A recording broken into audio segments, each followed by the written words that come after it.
성경 공독합니다. 성경 말씀은 마태복음 4장 1절부터 4절까지 말씀입니다. 신약 성경 마태복음 4장 1절부터 4절까지 제가 한 절 읽고 여러분들이 한 절 읽고 그렇게 서로 교독하도록 하겠습니다. 제가 먼저 1절 말씀 읽겠습니다. 그때 예수께서 성령에게 이끌려 마귀에게 시험을 받으러 강야로 가사 자신을 만나시러 금식하시기를 주시니라. 시험하는 자가 예수께 나와서 이르되 내가 만일 하나님의 아들이거든 명하여 이 돌을 떡덩이가 되게 하라. 예수께서 대답하시되 이로 되었되 사람이 몸으로 살지 아니요 하나님의 이름으로 나오는 모든 말씀으로 살지라 하리니라. 아멘. 할렐루야. 아멘. 하나님의 크신 은혜가 오늘 이 시간 우리 모두 위에 함께 하시기를 주님의 이름으로 축원합니다. 우리 앞뒤로 좌우로 주의 이름으로 환영합니다. 축복합니다. 그렇게 인사 나누겠습니다. 주의 이름으로 환영합니다. 이번 주 화요일은 민족의 명절인 설날입니다. 여러분, 설날하면 생각나는 게 무엇이 있습니까? 저는요, 세 가지가 생각나는데요. 떡국이 생각이 나고 또 세배가 생각이 나고 덕담이 생각납니다. 그런데 떡국은 천세병이라고도 하는데 이 말은 나이를 한 살 더 먹는 떡이라는 그런 뜻입니다. 그래서 씹던 줬던 설날은 나이를 한 살 더하는 날입니다. 그리고 세배하면 세뱃돈이죠. 조선시대 때는 세뱃돈을 줄 때에 봉투에 담아서 겉면에 책값, 붓값 그렇게 용도를 꼭 적어서 주었다고 합니다. 요즘은 용도는 내가 알아서 할 테니 돈만 많이 주십시오 그렇게 바뀌는 것 같습니다. 그리고 덕담은 세배를 한 후에 서로 잘 되기를 바라는 그런 격려나 칭찬의 말입니다. 그런데 상대방의 형편이나 상황을 모르는 상태에서 덕담을 하다가 오히려 악담이 될 수 있다는 겁니다. 제가 오늘 연합 뉴스를 통해서 보니까요, 그 뉴스 가운데 아나운서가 나왔어요. 설날에 우리가 덕담을 나눌 때 상대방에게 상처를 주지 않는 또 아픔을 주지 않는 그런 덕담을 해야 된다 하면서 예를 들어서 그렇게 설명을 하더라고요. 우리가 상대방의 기분을 상하게 만드는 그런 말은 하지 않는 것이 제일 좋습니다. 올 설에는 그리스도인으로서 은혜로운 덕담을 나눌 수 있기를 기도합니다. 미국에서 있었던 일인데요. 엄청난 부자 할머니가 얼굴에 슬픔이 가득한 그런 모습으로 교회 목사님을 찾아왔습니다. 목사님이 할머니의 모습을 보면서 할머니 무슨 일이 있으세요? 그렇게 묻자 할머니는요, 자식처럼 아끼고 사랑하던 강아지가 죽었다고 했습니다. 목사님은 할머니 얼마나 슬프세요? 하며 위로를 하자 할머니가 목사님 너무 슬픕니다. 그래서 부탁인데요, 제 강아지 장례식 예배 좀 드려주세요. 그렇게 말했습니다. 그랬더니 목사님은 할머니 그건 안 됩니다. 사람도 아니고 어떻게 강아지 장례식 예배를 드립니까? 라고 했습니다. 할머니는 목사님 말에 크게 실망하고 뒤돌아서서 혼자말로 강아지 장례식 예배를 드려주면 강아지에게 물려주려고 했던 내 전 재산을 교회에 기증하려고 했는데 그렇게 혼자 중얼거리자 목사님이 당황해하면서 할머니 잠깐만요. 왜 미리 말씀하시지 않으셨어요? 모든 강아지가 안 되는 것이 아니라 예배도 있습니다. 그렇게 말을 하더랍니다. 돈 때문에 내게나 권력이나 자존심 때문에 하나님의 말씀을 따라가지 않고 세상을 따라가는 사람들이 있습니다. 그런데 우리가 하나님이 아닌 세상을 따라가면 시험이 오고 그 시험으로 인해 죄를 짓게 된다는 겁니다. 예수님께서 40일 금식하신 후에 굶주렸을 때 마귀가 접근해서 돌을 명하여 떡덩이가 되게 하라고 했습니다. 그런데 이 마귀의 말은 하나님의 아들이신 예수님을 시험하는 말이었습니다. 예수님이 누구십니까? 마귀의 뜻을 이루러 오신 분이 아니라 하나님의 뜻을 이루시기 위해 오신 분이십니다. 우리 역시 내가 어떤 존재인지 그리고 누구에게 순종하며 살아야 하는지를 분명하게 알아야 합니다. 이것이 흔들리면 믿음을 잃게 되고 넘어지게 됩니다. 그런데 내가 어떤 존재인지 확실하게 알면 말이 달라지고 생각이 달라지고 행동이 달라집니다. 또한 삶의 우선순위가 달라진다는 겁니다. 그러므로 우리 모두가 마귀의 종이 아니라 하나님의 자유답게 세상을 살아야 합니다. 오늘 본문에서 돌을 명하여 떡덩이가 되게 하라는 마귀의 시험은 예수님께 고난의 길인 십자가의 길로 가지 말고 쉽고 편하고 사람들에게 존경받을 수 있는 길로 가라는 것입니다.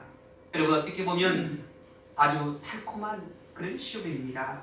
사람이라면 누구나 쉽고 편하게 세상을 살고 싶어 합니다.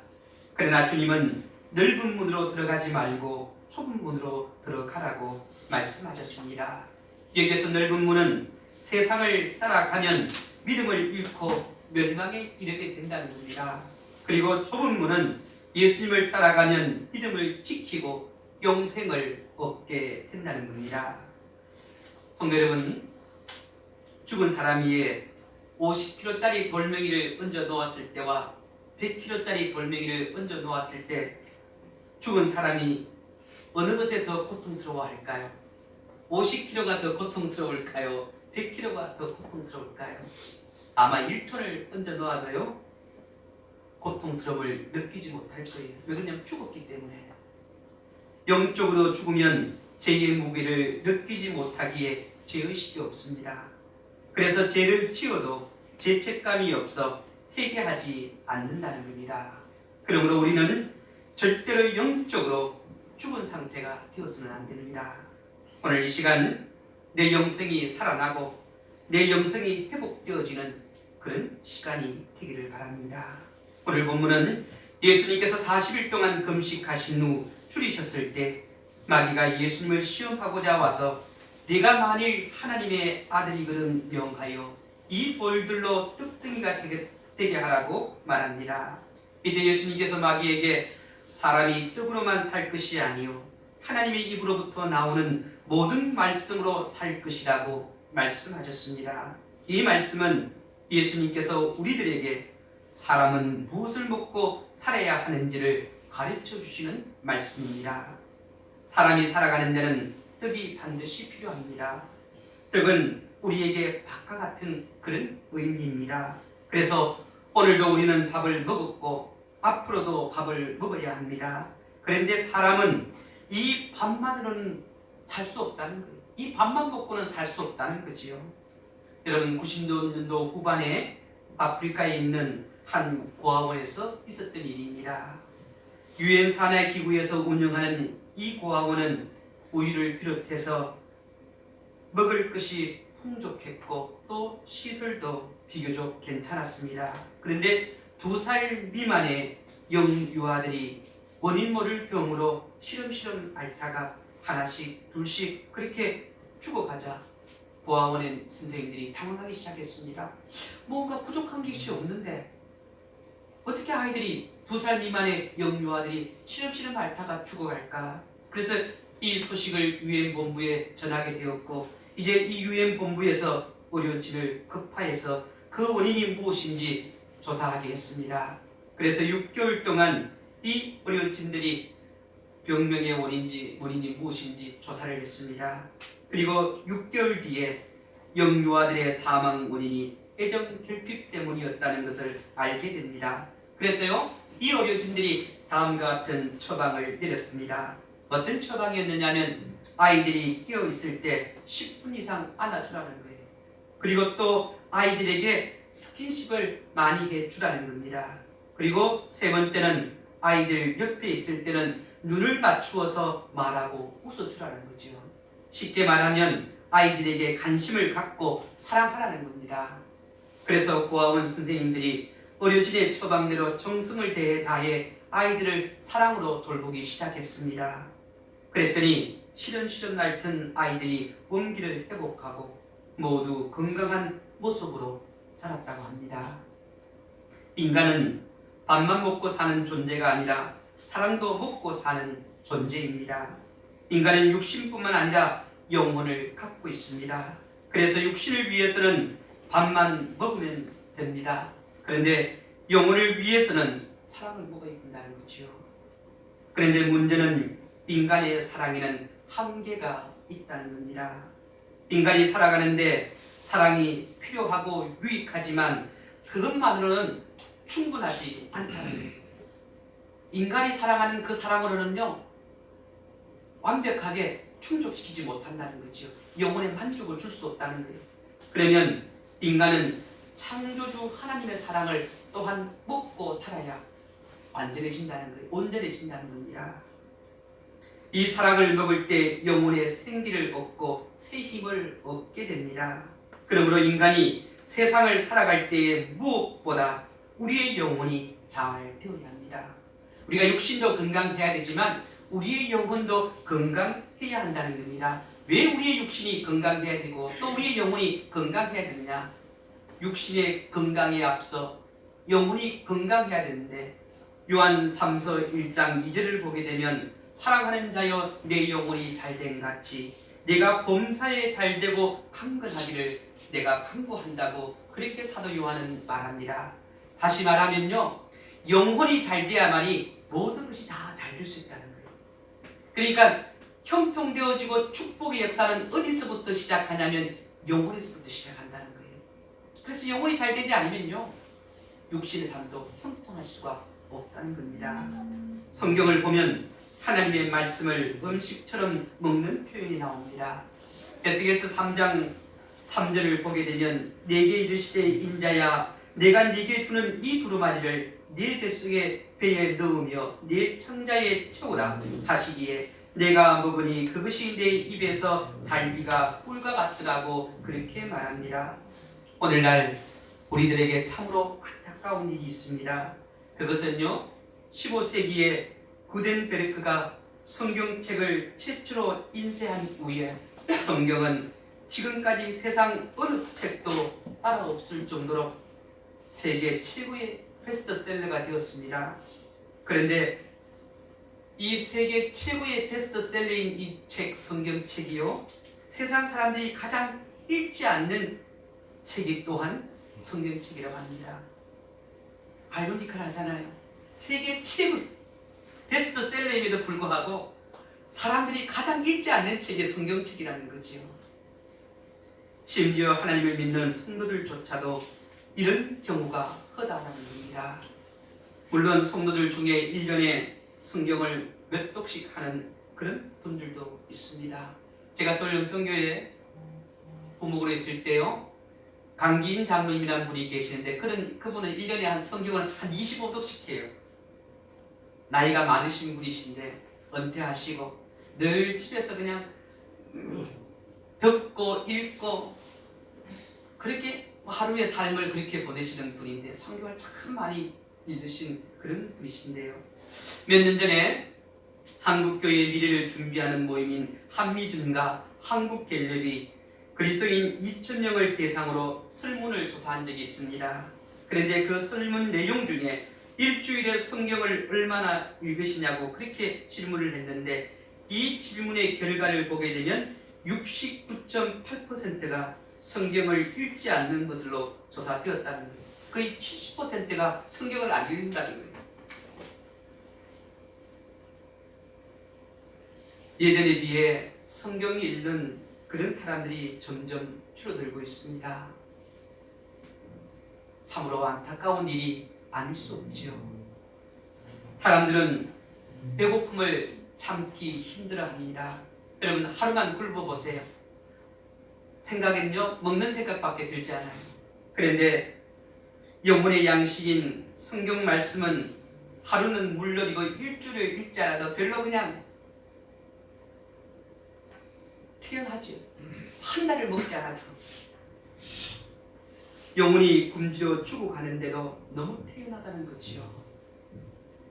여러분, 암이란 병은요, 자각 증상이 잘 나타나지 않는다고 합니다. 그래서 암병의 증상이 몸에 나타날 때는 이미 심각한 상태가 되었다는 거지요. 그래서 암병이 무섭다는 겁니다. 우리의 영혼도 마찬가지입니다.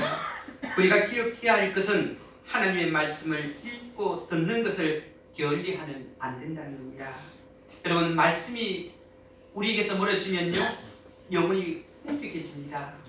그리고 또한 인생도 의의 길로 진리의 길로 가는 것이 아니라 죄짓는 길로 멸망의 길로 가게 되는 겁니다. 복된 인생이 되기 위해서는 성경을 많이 읽고 듣고 배워야 합니다. 그래서 성경을 통해 하나님이 주시는 놀라운 은혜와 또 복을 받아 누려야 됩니다. 알아야 누리잖아요. 그런데 모르는데 어떻게 하나님이 주시는 그 복과 은혜를 누릴 수 있겠느냐는 거예요. 그래서 말씀을 읽고 묵상하면서 그 말씀을 들으면서 은혜 받아서 그 복을 누리는 거예요. 하나님께서 이렇게 말씀하셨다. 그 말씀을 깨달으니까 그 말씀대로 살려고 노력하고 힘쓰게 되는 겁니다. 우리 모두가 영혼의 양식인 하나님의 말씀이 육신의 양식보다 더 중요하다는 것을 명심해야 됩니다. 오늘 본문은 하나님의 아들이신 예수님께서 이제 공생애를 시작하시기 위해서 유대 광야로 나가 40일 동안 금식하며 기도하셨습니다. 이때에 마귀가 예수님께 접근해서 3가지 시험을 합니다. 여러분, 우리가요, 어떤 일을 하려고 할 때 꼭 시험이 와요. 마귀가 우리를 넘어뜨리려고 한다는 거죠. 예수님도 본격적으로 이제 천국 복음을 선포하기 위해서 이제 준비하는 그런 시간을 갖는데, 이제 준비의 과정이 다 끝났다고 이제 사역을 본격적으로 시작하려고 하니까 마귀가 접근한 거예요. 3가지를 이제 시험을 합니다. 그 첫 번째가 오늘 본문의 내용입니다. 예수님께서는 하나님의 아들이셨기에 인간의 몸으로 이 땅에 오셨습니다. 그래서 육신을 입었기 때문에 40일 동안 금식하셨으니까 이 배고픔이 왔겠죠. 이때 마귀가 와서 유혹하지요. 시험한 자라고 오늘 본문은 표현합니다. 예수님께 만일 내가 하나님의 아들이거든 이 돌들로 명해서 떡덩이가 되게 하라고 그렇게 말씀합니다. 여러분, 예수님은 하나님의 아들이십니다. 얼마든지 신적인 능력으로 건세로 그 돌을 떡덩이로 만들어서 드실 수 있었습니다. 그럼에도 불구하고 이것을 거부하셨다는 거예요. 그렇다면 예수님께서 왜 이렇게 하셨을까? 예수님께서 아무리 배가 고프셔도 마귀의 말을 알 수 없기 때문에 그렇습니다. 그리고 육신의 양식보다 더 중요한 것이 무엇인지 4절 말씀을 통해 우리에게 가르쳐주고 있다는 거지요. 그것이 무엇이냐면 사람이 떡으로만 살 것이 아니요 하나님의 입으로부터 나오는 모든 말씀으로 살 것이라고 말씀하셨습니다. 예수님께서는 육신을 위한 양식도 중요하지만 영혼의 양식인 곧 하나님 말씀이 더 중요하다는 것을 우리에게 말씀해 주고 계신다는 거지요. 그래서요, 우리가 이 땅을 살아갈 때 이 육신의 양식 이것 위에 몸부림치고 여기에 모든 것을 쏟지 말라는 거예요. 이보다 더 중요한 영적인 양식에 우리가요 중요성을 깨달아야 된다는 거예요. 이 양식을 풍성하게 먹으면요 하나님께서 우리의 삶을 인도해 주신다는 거예요. 그렇다면 영혼의 양식이 왜 육신의 양식보다 중요한가? 우리가 밥을 먹으면 소화 과정을 거쳐서 이 밥의 영양분이 우리 몸 전체로 공급되어집니다. 그래서 몸이 힘을 얻게 되죠. 그래서요, 이 힘이 몸을 움직이게 하고 뇌를 활발하게 활동하게 하고 혈액이 몸 전체로 순환하게 하며 우리가 신진대사가 활발하게 움직일 수 있게 해서 몸을 건강하게 만들지요. 마찬가지로 영혼의 양식인 성경 말씀이 우리가 이 말씀을 듣고 또 읽고 그 말씀을 소화시키면, 다시 말하면 이해하면 우리의 영혼이 영적인 힘을 얻어서 영혼이 건강해진다는 거예요. 강건해진다는 거죠. 이것을 잘 아는 마귀는 우리가 성경 말씀을 먹지 못하도록 방해를 합니다. 마귀는요, 우리가 하나님의 말씀을 먹고 영적으로 힘을 얻게 되면 마귀도 꼼짝하지 못한다는 것을 알기 때문에 말씀을 먹지 못하게 하는 거예요. 말씀을 읽지 못하게 하는 거예요. 그래서 방해를 합니다. 우리로 하여금 영혼에 대해 무관심하게 만들고 육신에 매여 살도록 합니다. 그리고 또한 육신의 욕망만 추구하도록 시험하고 유혹합니다. 그런데 우리가 이런 시험과 유혹에 빠지면 하나님을 멀리하게 되고 마귀에게 종노릇하게 되는 거지요. 여러분, 이 마귀란 단어는요, 디아볼로스라고 그렇게 표현하는데, 이 디아볼로스란 뜻이 무엇이냐면 하나님과 인간 사이를 이간질하는 사람이라는 뜻이에요. 다시 말하면 하나님과 인간 사이를 갈라놓는 사람이 멀어지게 한다는 거예요. 그러므로 하나님과 우리 사이가 멀어지지 않기 위해서는 영혼의 양식인 하나님 말씀을 먹는 것이 무엇보다 중요하다는 거예요. 이 말씀을 풍성하게 먹어야만이 우리가 하나님을 더욱더 붙잡고 하나님과 동행할 수 있게 되는 거예요. 근데 이 말씀과 멀어지게 되면 어떻게 해요? 마귀가 계속해서 우리를 끊임없이 유혹하고 마귀의 종노릇하도록 만든다는 거죠. 그리고 영혼의 양식인 하나님의 말씀은 우리를 변화시키는 힘이 있습니다. 말씀이 우리에게 새 생명을 주고 우리를 새로운 사람으로 변화시킵니다.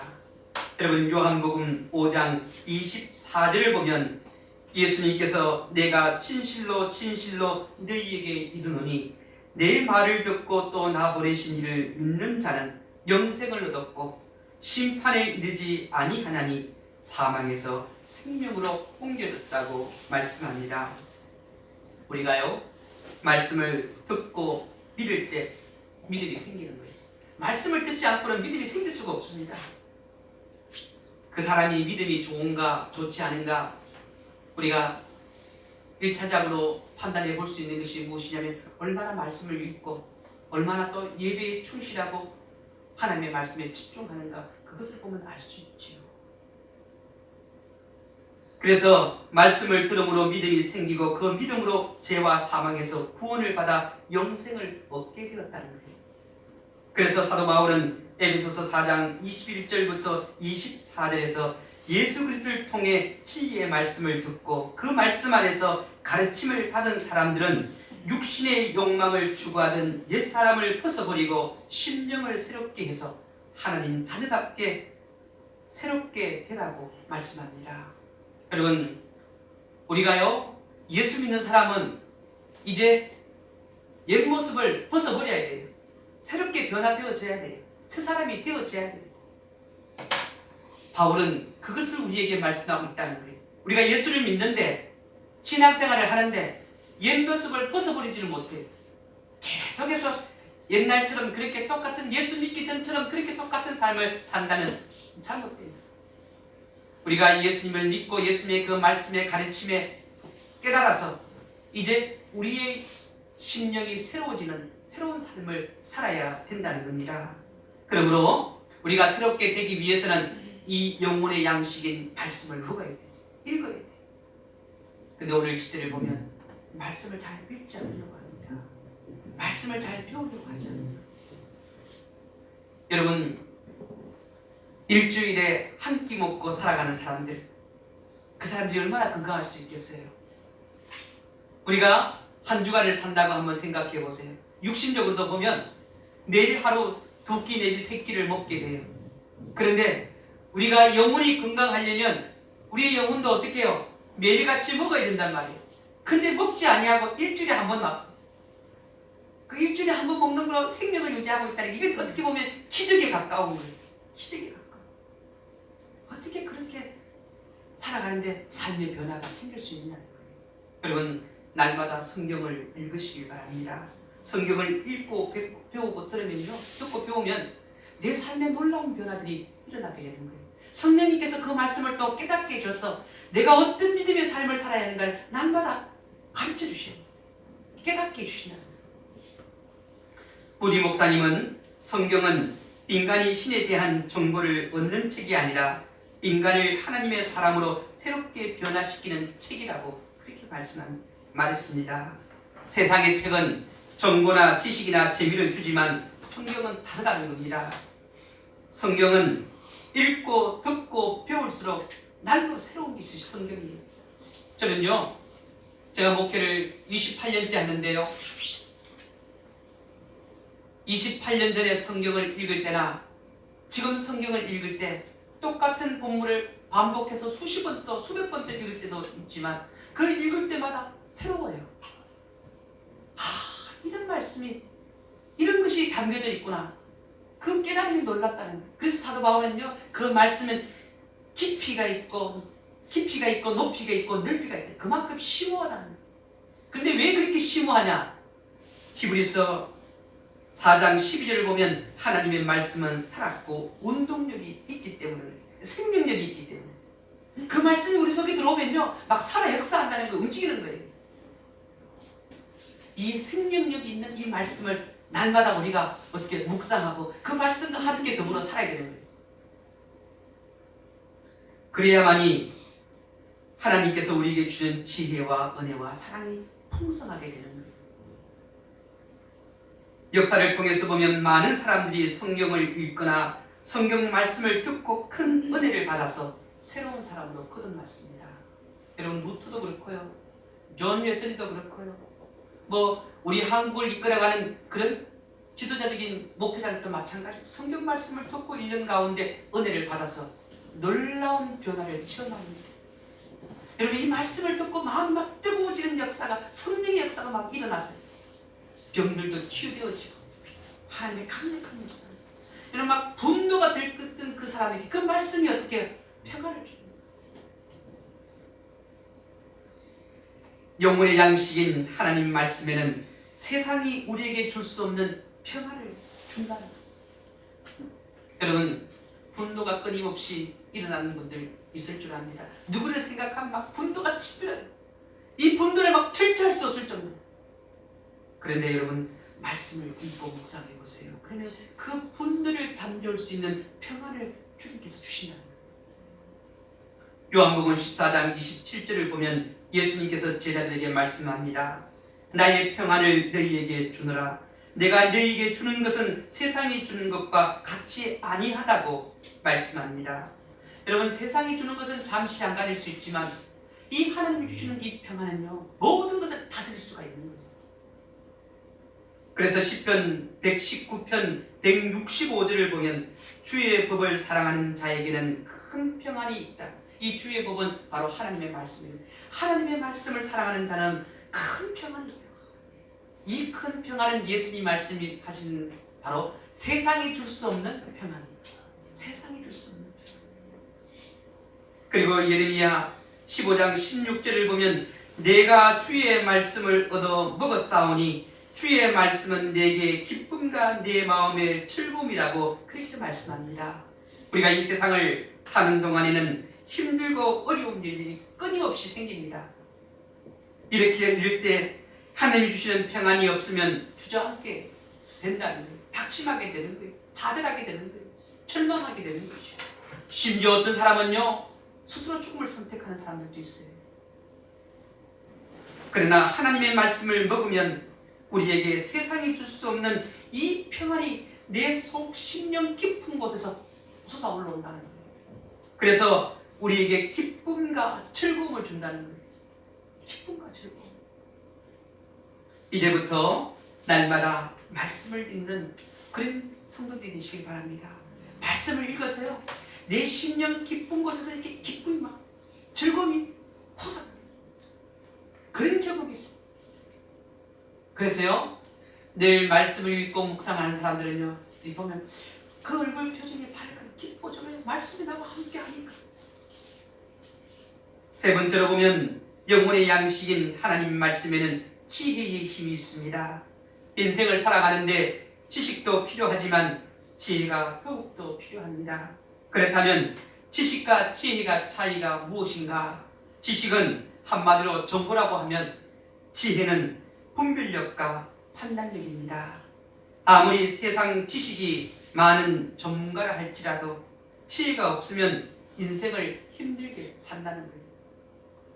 제가 서울에 있을 때요, 저희 교회 다니는 집사님 한 분이 계셨어요. 이분은요, 서울대학 법대를 나오셨는데 아주 막 지식이 풍부하신 분이에요. 은평교회는 헌법재판소의 소장도 계셨어요. 근데 그분하고 대화를 해도요, 뒤지질 않을 정도로 지식이 풍부해, 법에 대한. 근데 땡땡거리고 힘들게 살아요. 왜? 지혜가 없으니까 힘들고 어렵더라고요. 이런 상황에서는 이렇게 행동해야 되는데 그렇게 행동하지 못하는데, 아무리 지식이 많아도 지혜롭지 못하면 어떻게 해요? 인생이 고달프고 힘들다는 거죠. 여러분, 지식이 없더라도 지혜로운 사람은요, 인생을 행복하고 즐겁게 살 수 있는 거예요. 근데 오늘 이 시대를 보면 지식은 풍부한데 지혜가 부족해서 인생을 어렵고 힘들게 사는 거예요. 그렇다면 이 지식을 어떻게 해서 얻어서 인생을 기쁘고 즐겁게 살아갈 것인가? 하나님 말씀을 읽으면 된다는 거예요. 하나님 말씀을 듣고 읽으면 하나님께서 어떻게 지혜를 우리에게 주신다는 거예요. 야, 이럴 때는 이렇게 하는 거야. 말씀을 통해 깨닫게 하시는 거예요. 근데 우리는 어떻게 말씀을 가까이 하지 않으니까 자꾸 세상적인 지식으로 우리의 인생의 길을 따라가니까 자꾸 힘들고 어려워지는 거예요. 그리고 불평과 불만이 자꾸 생기는 거예요. 하나님이 주시는 지혜는 불평과 불만과 분노와 비판이 아니라 평안과 기쁨과 즐거움과 안식과 참된 평화가 나오게 된다는 거죠. 흔히 인생을 강야로 비유합니다. 그런데 강야의 특징 중 하나는 길이 없다는 거예요. 여러분, 성지순례를 해보게 되면 이제 일반적으로 가면 한국에서 비행기를 타면 어디에 내리냐면 이집트에 내리게 돼요. 이집트의 수도인 카이로에 내려서 이제 피라미드를 이제 구경하게 되고, 이집트 박물관을 구경한 후에 어디로 가냐면 모세가 이스라엘 백성들을 이끌고 이제 가나안 땅을 향해 갔던 그 강야길을 따라가게 돼요. 근데 버스를 타고 가보면, 지금은 어떤 상황인지 모르지만 12년 전에 버스를 타고 가보면요, 그 유대 강야에 특별한 길이 없어요. 그냥 넓은 그냥 강야들이 쭉 펼쳐져 있어요. 아마 운전을 했던 분은 수십 번 왔다 갔다, 수백 번 왔다 갔다 하니까 나름대로 알 텐데, 초행길인 사람은요, 어느 것이 길인지 잘 몰라요. 제가 그 운전사 기사분, 그분에게 나중에 이렇게 물어봤어요. 이 길이 아무리 봐도 그냥 강야가 쭉 펼쳐져 있는데 어떻게 길인 줄 아냐? 나침판을 보고 간다는 거예요. 자기는 나침판을. 그 나침판을 보고 따라 쭉 가면 끝이 나온다는 거죠. 길이 따로 있는 것이 아니라. 여러분, 인생의 길이 그렇다는 거예요. 근데 여러분, 이 인생의 길을 가는 사람이 한번 가봤던 사람이 아무도 없다는 거예요. 여러분, 혹시 여러분 가운데 내가 예전에 한번 살아봤다, 인생. 그리고 죽었다가 다시 지고 새롭게 산다. 그래서 아무도 없을 거예요. 인생은 누구나 초행길입니다. 처음 가는 길이에요. 그러니까 내가 가고 있는 이 길이 맞다고 해도 나중에 다 가고 난 후에 마무리할 때 보면, 아이고 내가 잘못 왔구나, 그렇게 후회하는 사람들도 너무너무 많다는 거예요.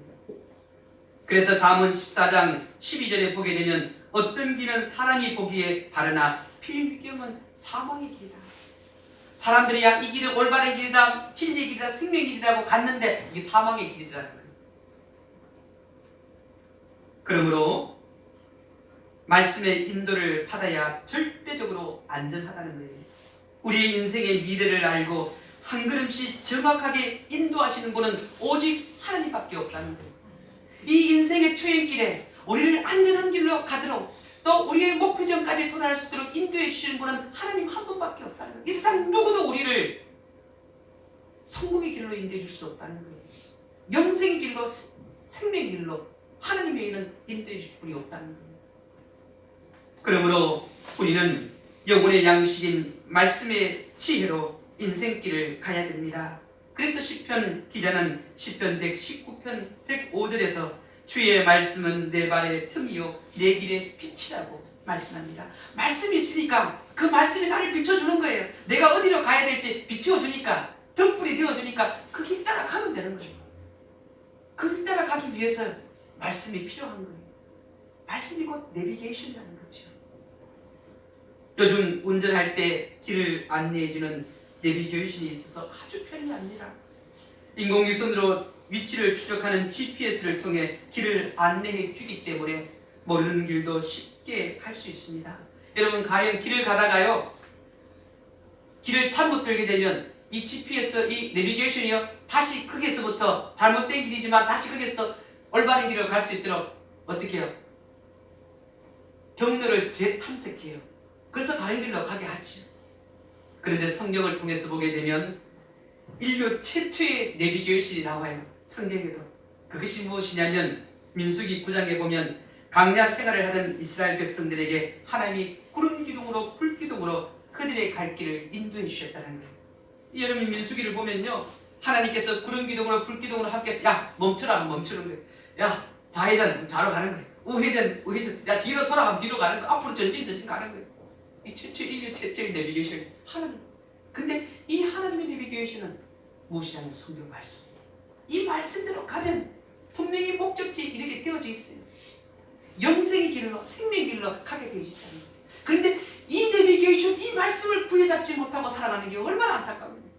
우리 인생을 지도해줄, 인도해줄 확실한 내비게이션이 있는데 그건 믿지 아니하고 엉뚱한 것을 찾아가고 있다는 거예요. 엉뚱한 것을. 자동차를 운전하시는 분들은요, 이 내비게이션을 절대적으로 의지해요. 그죠? 자동차의 내비게이션은 그렇게 의지하면서 인생의 진짜 내비게이션은 하나님 말씀은 등하시한다. 그 지도 안 받고 그냥 내 마음대로 가는 거예요.